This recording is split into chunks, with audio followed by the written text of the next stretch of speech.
मग how do we identify आपल्याला food allergy आहे किंवा कसल्याही गोष्टीची एलर्जी आहे?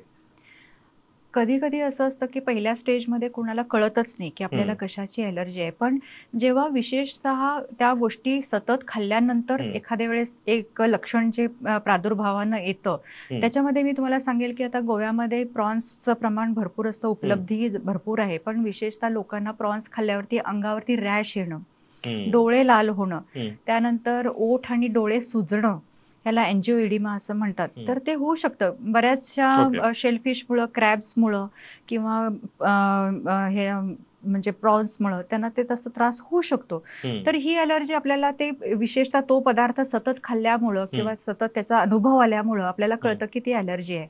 पण ते जर का पराकोटीचं होत असेल, तर तो ओके. पदार्थ आपल्या आहारातनं बाजूला ठेवणं आणि त्याच्यावरती ट्रीटमेंट घेणं हे तितकंच हं. गरजेचं आहे.